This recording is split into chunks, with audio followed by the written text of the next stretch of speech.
Hello बच्चों, ये question आपका system of particle and rotational motion chapter से। देखिए क्वेश्चन में क्या कह रहा है। Metal bar 70 centimetre long and 4 kg in mass supported on two knife edges placed 10 centimetre from each end. देखो बच्चों, यहाँ पे ये 2 नाइफ एजेस है, इनके ऊपर एक मेटल बार को रखा हुआ है और ये 2 नाइफ एजेस क्या कर रहे हैं, ये शार्प नाइफ एजेस हैं। ठीक है, ये दोनों शार्प नाइफ एजेस क्या कर रहे हैं, इस मेटल बार को बैलेंस कर रहे हैं, सपोर्ट कर रहे हैं, मतलब इसका पूरा का पूरा वेट इनके ऊपर है। ठीक है, अब देखो बच्चों यहाँ पे क्या चीज होगा, सबसे पहले इनका जो लेंथ दे रखा है, चलो ये ए पॉइंट हो गया, ये एंड पॉइंट है। ठीक है, ये एंड पॉइंट इस बार के, मेटल बार के। तो ये जो ए बी दे रखा है, इसका जो लेंथ दे रखा है वो 70 सेंटीमीटर दे रखा है और इसका जो मास दे रखा है मेटल बार का वो 4 kg दे रखा है। और यहाँ पे जो लिखा है देखो, on 2 knife edges place 10 centimetre from each end. ये जो नाइफ एजेस हैं, यहाँ ये जो बार का जो एंड पॉइंट है, यहाँ से जो इनका डिस्टेंस दे रखा है वो 10 सेंटीमीटर का डिस्टेंस दे रखा है। ठीक है, ये वाला डिस्टेंस, ये 10 सेंटीमीटर दे रखा है। अब देखो आगे क्वेश्चन में क्या लिखा है, इस 6 kg load is suspended at 30 centimetre from one end. ये कह रहा है कि इनमें से कोई से भी एक एंड से जो है 30 सेंटीमीटर की दूरी पे, 30 सेंटीमीटर की दूरी पे कोई जो लोड है वो सस्पेंड हो रहा है, 6 kg का लोड सस्पेंड हो रहा है। ठीक है, तो यहां पे मान लीजिए यहां पे कोई लोड है, ये लोड है यहां पे सस्पेंड हो रहा है। ठीक है, इस तरीके से मान लो यहां से लेकर के यहां तक की जो डिस्टेंस है ये 30 सेंटीमीटर दे रखी है। ठीक है, अब देखो सबसे पहले यहां पे एक चीज देखते हैं कि ये जो रॉड है, देखो इस रॉड के बारे में क्या लिखा हुआ है, इस मेटल बार की जो ये रॉड है इसके बारे में लिखा हुआ है, assume the bar to be of uniform cross section and homogeneous. इसका मतलब क्या है, यूनिफॉर्म क्रॉस सेक्शन, होमोजीनियस का मतलब क्या है, देखो इसका क्रॉस सेक्शन यूनिफॉर्म है, इसका मतलब यहां पे जो मास जो डिस्ट्रीब्यूट हो रखा है, इस रॉड में जो मास जो है ना वो इक्वली डिस्ट्रीब्यूटेड है। इसका मतलब इसकी डेंसिटी क्या है, कांस्टेंट है।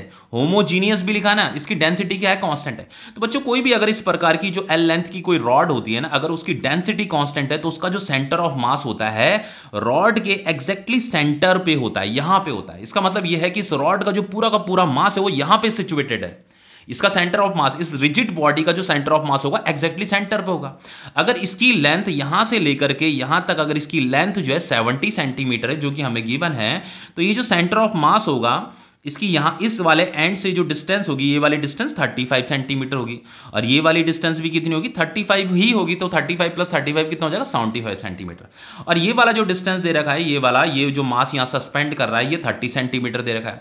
और इस वाले बॉडी का ये जो मास यहां पे सस्पेंड हो रखा है, इसका मास कितना दे रखा है, 6 kg दे रखा है। ठीक है, तो बच्चों 6 kg अगर दे रखा है तो नीचे की तरफ जो वेट लगेगा, नीचे की तरफ जो वेट लगेगा इसका मास इंटू जी। तो m कितना दे रखा है, इसका मास कितना दे रखा है 6, तो ये हो जाएगा आपका 6 इंटू जी। ठीक है, तो ये जो बॉडी है, ये बॉडी नीचे की तरफ जो वेट लगा रही है 6 इंटू जी लगा रही है। अब देखो यहाँ पे इंपॉर्टेंट चीज क्या है, देखो यहाँ पे ये सेंटर ऑफ मास इस वाले पॉइंट पे लाई कर रहा है, तो ये जो रॉड है इसका जो टोटल जो वेट होगा वो डाउनवर्ड डायरेक्शन में लग रहा होगा। सेंटर ऑफ ग्रेविटी यही तो होगा डाउनवर्ड डायरेक्शन में, ये सेंटर ऑफ ग्रेविटी, समझ रहे हो ना। इसका जो वेट है, रॉड का जो वेट है उसकी डायरेक्शन क्या है, वो नीचे होगी, जिसे हम वेट ऑफ बॉडी बोलते हैं। तो ये जो वेट ऑफ रॉड है वो कितना होगा, m इंटू जी। तो इस रॉड का जो मास दे रखा है वो कितना दे रखा, 4 kg दे रखा। ठीक है, तो ये m इंटू जी मतलब 4 इंटू जी। तो ये इस रॉड का वेट है, ये m 4 इंटू जी। और ये इस वाला ये जो ब्लॉक है ना, ये जो यहाँ सस्पेंड हो रहा है, ये वाला लोड 6 kg का जो लोड यहाँ पे सस्पेंड हो रहा है उसका वेट कितना है, 6 इंटू जी।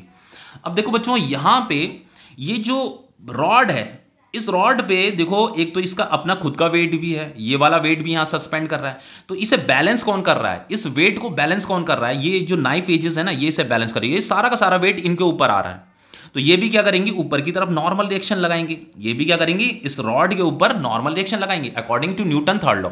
अगर आप किसी बॉडी पे कुछ फोर्स लगाओगे तो वो बॉडी भी आप पे फोर्स लगाएगी। तो ये रॉड क्या कर रही है, इस पे कुछ ये जो नीचे फोर्स लग रहा है वो इन पे लग रहा है। ठीक है, तो ये भी क्या करेंगे, ऊपर की तरफ नॉर्मल रिएक्शन लगाएंगे इन पे। तो ये नॉर्मल रिएक्शन हो गई आपकी R1 और ये नॉर्मल रिएक्शन हो गई आपकी R2। ठीक है, यहां पे पूछा क्या है, find the reaction at the knife edges.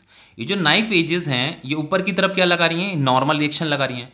यही जो रिएक्शन है ना, ये जो नॉर्मल रिएक्शन है इसी को हमें कैलकुलेट करना है। हमें ये R1 भी कैलकुलेट करना है और ये R2 भी कैलकुलेट करना है। ठीक है, अब देखो बच्चों इसे हम कैसे कैलकुलेट करेंगे। सबसे पहले यहाँ पे जो कॉन्सेप्ट लगेगा ना आपका, यहाँ पे जो कॉन्सेप्ट लगेगा वो लगेगा ट्रांसलेशनल इक्विलिब्रियम और रोटेशनल इक्विलिब्रियम का कॉन्सेप्ट यहाँ पे लगेगा, वो आपको आना चाहिए। अब देखो बच्चों सबसे पहले ट्रांसलेशनल इक्विलिब्रियम और रोटेशनल इक्विलिब्रियम क्या होता है। सबसे पहले आपको तो ट्रांसलेशन मोशन भी पता होना चाहिए, रोटेशनल मोशन भी पता होना चाहिए। देखो बच्चों जैसे मान लो ये मेटल बार थी, तो इस मेटल बार पे देखो ऐसे ऊपर की तरफ भी फोर्स लग रही है और नीचे की तरफ भी ये कुछ फोर्सेस लग रही है, जैसे ये मेटल बार है, इस पे कुछ नीचे की तरफ भी फोर्स लग रही है, ऊपर की तरफ भी मान लो कुछ फोर्स लग रही है। तो हम अगर कुछ इस प्रकार की फोर्स लग रही है तो हम क्या एक्सपेक्ट करेंगे, हम ये भी एक्सपेक्ट कर सकते हैं कि ये बॉडी क्या पता ऐसे ऊपर की तरफ मोशन करने लग जाए या नीचे की तरफ मोशन करने लग जाए। अगर कोई रॉड बच्चों ऐसे स्ट्रेट लाइन मोशन करने लग जाए ऊपर या नीचे तो उसे ट्रांसलेशन मोशन बोलते हैं। जैसे ये जो रॉड है ना, ये रॉड अगर ऐसे ऊपर की तरफ मोशन करने लग जाए, ऐसे बिल्कुल स्ट्रेट लाइन में ऐसे पैरेलल ऐसे मोशन करने लग जाए या नीचे मोशन करने लग जाए तो इसे ट्रांसलेशन मोशन बोलते हैं। क्योंकि फोर्स कैसे लग रहा है बच्चों, यहां देखो बिल्कुल ऐसे ऐसे डाउनवर्ड भी लग रहा है, अपवर्ड भी लग रहा है, तो इस फोर्स की वजह से ये ट्रांसलेशन मोशन कर सकती थी। इसीलिए हम यहां पे दो प्रकार का मोशन एक्सपेक्ट कर सकते हैं। एक ट्रांसलेशन मोशन, हम ये यहां पे एक्सपेक्ट कर सकते हैं कि ये रॉड या तो ट्रांसलेशन मोशन करेगी या तो रोटेशनल मोशन करेगी। एक्चुअल में ना तो ये ट्रांसलेशन मोशन कर रही है ना ही ये रोटेशनल मोशन कर रही है। अगर कोई रॉड है, उस रॉड में अगर आप ऐसे कोई फोर्स लगा रहे हो और ऐसे कोई फोर्स लगा रहे हो तो इस फोर्स की वजह से वो रोटेशनल मोशन भी कर सकती है, रोटेशनल मोशन भी कर सकती है, समझ रहे हो। इसकी वजह से वो क्लॉकवाइज, इसकी वजह से भी वो क्लॉकवाइज, तो रोटेशनल मोशन भी कर सकती है। लेकिन ये जो मेटल बार है ये ना तो ट्रांसलेशन मोशन कर रही है ना तो रोटेशनल मोशन कर रही है। इनमें जो फोर्सेज लग रही थी उन फोर्स की वजह से ट्रांसलेशन मोशन भी आ सकता था, रोटेशनल मोशन भी आ सकता था, लेकिन ऐसा कोई भी मोशन नहीं आया, वो बैलेंस हो रही है।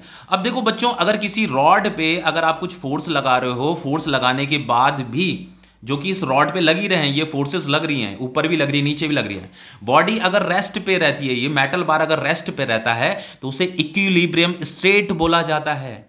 इसका मतलब ये ट्रांसलेशनल इक्विलिब्रियम में भी है और रोटेशनल इक्विलिब्रियम में भी है। मतलब ये ट्रांसलेशन मोशन भी नहीं कर रहा है, ये रॉड, ये जो रॉड है ये ट्रांसलेशन मोशन भी नहीं कर रहा है, रोटेशनल मोशन भी नहीं कर रहा है, ठीक है। इसका मतलब यह है ट्रांसलेशन मोशन जो होता है बच्चों फोर्स की वजह से होता है, लेकिन जो रोटेशनल मोशन होता है वो नेट टॉर्क की वजह से होता है। किसकी वजह से होता है? टॉर्क की वजह से। तो अगर रोटेशनल इक्विलिब्रियम का मतलब, एक रोटेशनल इक्विलिब्रियम का मतलब ये होता है कि ये रॉड जो है रोटेशनल मोशन नहीं कर रही, इस पे फोर्सेस तो लग रही हैं, लेकिन फोर्सेस लगने के बावजूद भी क्या है, वो इक्विलिब्रियम स्टेट पे है। तो क्योंकि उस पर नेट फोर्स कितना लग रहा है, सॉरी नेट जो टॉर्क लग रहा है वो कितना लग रहा है, जीरो लग रहा है। ट्रांसलेशनल जो मोशन होता है वो फोर्स की वजह से होता है। इस रॉड पे जो नेट फोर्स लग रहा है वो जीरो लग रहा है, इसीलिए इसे क्या बोला जाएगा कि ये जो है ट्रांसलेशनल इक्विलिब्रियम स्टेट में। अब देखो बच्चों, अगर ये रॉड अगर ट्रांसलेशनल इक्विलिब्रियम में है, अगर ये रॉड फॉर ट्रांसलेशनल इक्विलिब्रियम,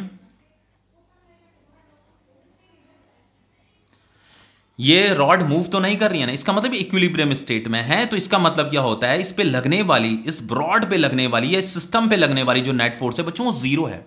अब ये जीरो कैसे होगी बच्चों, ये रॉड मूव तो नहीं कर रही, तो देखो इस पे एक फोर्स ये भी लग रही है, एक फोर्स ये भी लग रही है, एक नीचे भी लग रही है, तो इसका जो वेक्टर सम है वो जीरो है। तो नेट फोर्स कैसे निकालेंगे? नेट फोर्स का मतलब ये ऊपर लगने वाली ये R1 फोर्स, ये R1, फिर प्लस ऊपर एक ये R2, ऊपर ये भी लग रही है प्लस R2, फिर प्लस ये नीचे जो लग रही है, तो नीचे ये क्या लग रही है, 6G लग रही है, W1, ये 6G नीचे की तरफ है, लेकिन यहाँ पे -6G आएगा क्योंकि इसकी डायरेक्शन डाउनवर्ड है।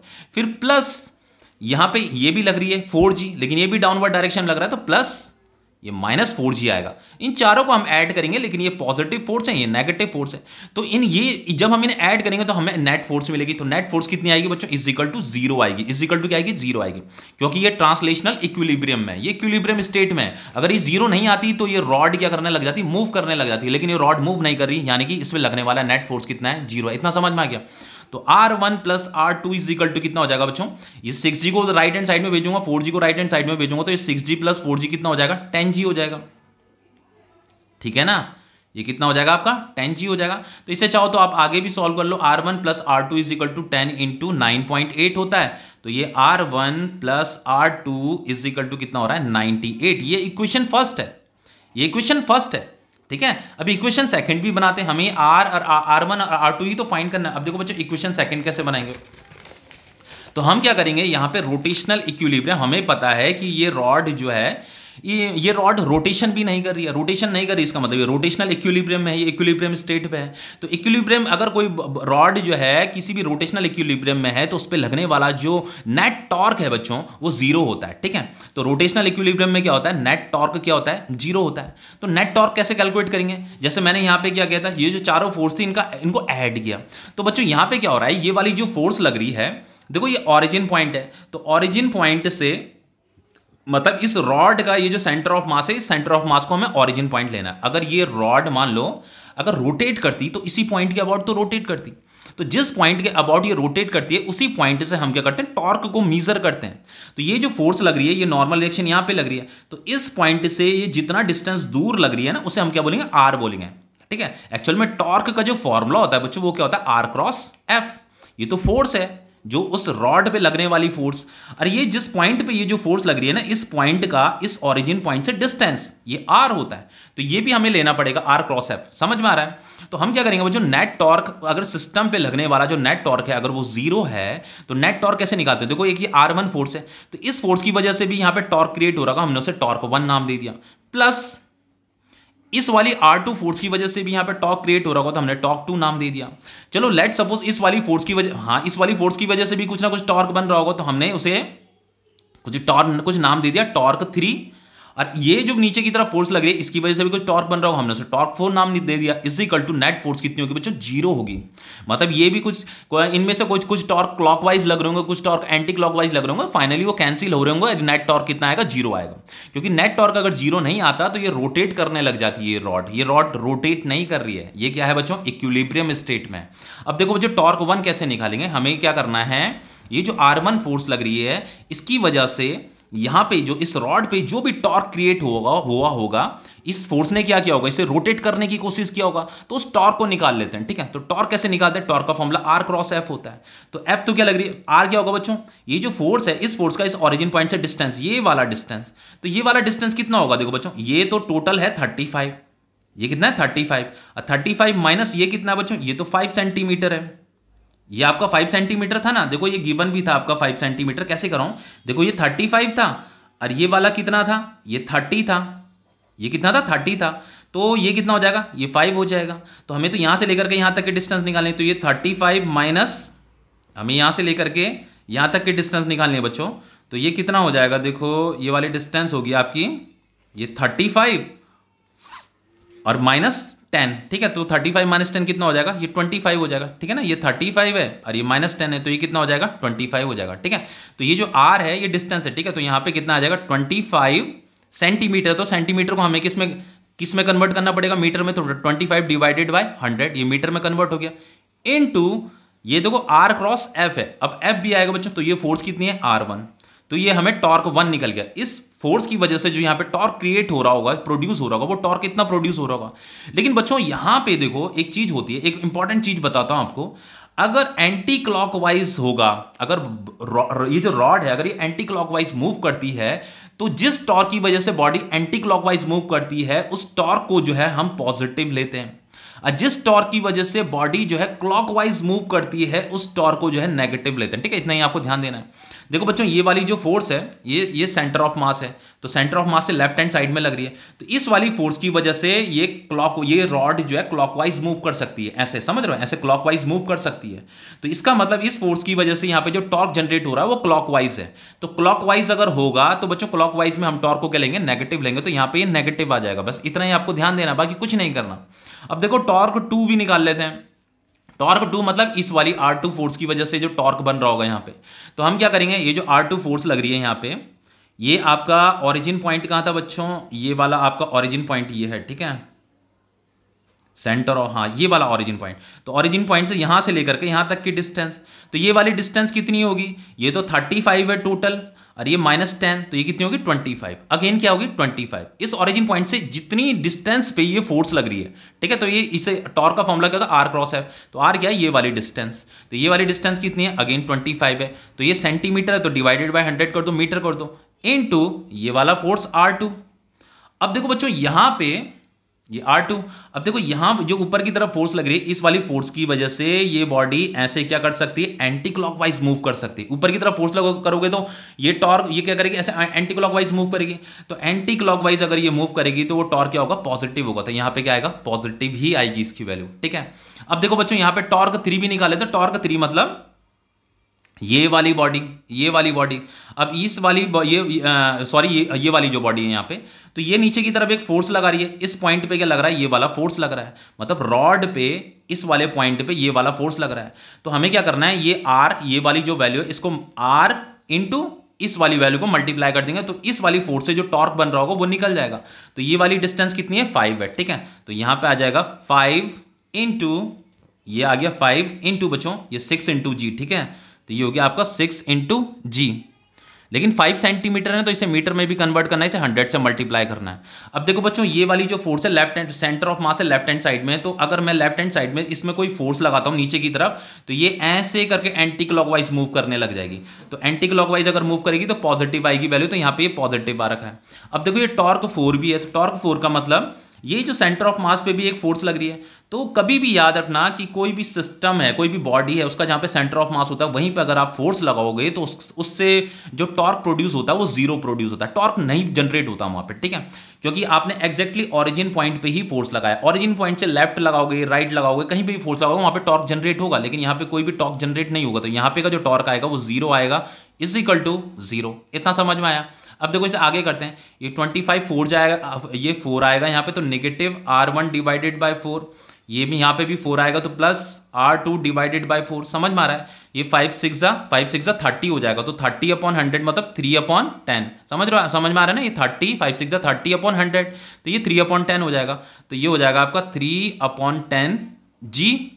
समझ में आ रहा है, 30/10 जी आएगा, सॉरी नहीं 3/10 जी ही आएगा, लेकिन यहाँ पे हाँ 3/10 जी इस इक्वल टू क्या हो जाएगा 0। तो इसे आगे सॉल्व करो, ये हो जाएगा आपका इज इक्वल टू, बच्चों इसे इधर भेजो तो -3/10 का जी हो जाएगा। तो यहाँ पे देखो ये 4 LCM आ जाएगा, तो -R1 + R2, ध्यान से देखना इसे। तो बच्चों इस 4 को अगर मैं इधर चलो बाद में ही कर देंगे, नहीं तो आप कंफ्यूज होते रहोगे। तो ये -R1 + R2 is equal to 4 3 जा 12 डिवाइडेड बाय 10 इंटू जी। इतना समझ में आ रहा है। तो -R1 + R2 is equal to -12 into यहाँ पे क्या आ जाएगा 9.8 आ जाएगा, ठीक है। जी की वैल्यू 9.8 डिवाइडेड बाय 10। तो बच्चों यहाँ पे इसे मैं यहाँ सॉल्व कर देता हूँ, ठीक है। तो ये यहाँ पे हो जाएगा -R1 + R2 is equal to, इसे मल्टीप्लाई कीजिए, 12 8 से कितना होता है 96, 9 कैरी 12 9 जो 108 117 हो जाएगा, ठीक है। तो ये हो जाएगा आपका 117, यहाँ पे पॉइंट भी आएगा, ठीक है। यहाँ पे नेगेटिव भी आएगा, ये वाला नेगेटिव साइन, डिवाइडेड बाय कितना हो जाएगा 10 हो जाएगा। तो -R1 + R2 is equal to कितना हो जाएगा आपका, इसे मल्टीप्लाई डिवाइड कीजिए तो कितना आएगा 11.76 नेगेटिव में आएगा, ठीक है। तो ये इतना आया, ठीक है बच्चों। ये हमें एक इक्वेशन मिल गई। देखो इक्वेशन फर्स्ट तो ये थी, ये इक्वेशन सेकंड भी मिल गई। इनको सॉल्व कर लीजिए, बाकी कुछ भी तो नहीं करना, इन्हें सॉल्व कीजिए।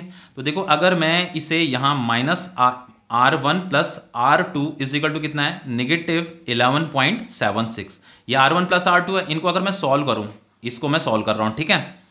तो देखो बच्चों ये R1 से अगर मैं इनको ऐड कर देता हूँ, समझ में आ रहा है ना, मैं इनको ऐड कर रहा हूँ, तो ये R1 से R1 कट जाएगा, R2 + R2 कितना हो जाएगा 2R2। अगर मैं इसको सब्ट्रैक्ट करता हूँ तो सब्ट्रैक्ट करने के बाद कितना आता है बच्चों, ये 100 - 76 कितना होता है 24, यानी इसको इससे माइनस करो कितना आएगा ये 86 आएगा, ठीक है 86.4। इसको मैंने सब्ट्रैक्ट कर दिया, तो ये R2 इज इक्वल टू क्या हो जाएगा आपका 86.24 डिवाइडेड बाय 2, 2 4 जा 8, 2 3 जा 6, 2 1 जा 2, 2 2 जा 4। तो बच्चों R2 की वैल्यू कितनी आई आपकी 43.12 आई, ये R2 आ गया। उसी तरीके से आप R1 भी फाइंड कर सकते हो। R1 कितना है, R1 + R2 is equal to 98 दे रखा है, तो R1 is equal to 98 minus R2, तो R2 कितना दे रखा है 43.12 दे रखा है, ठीक है।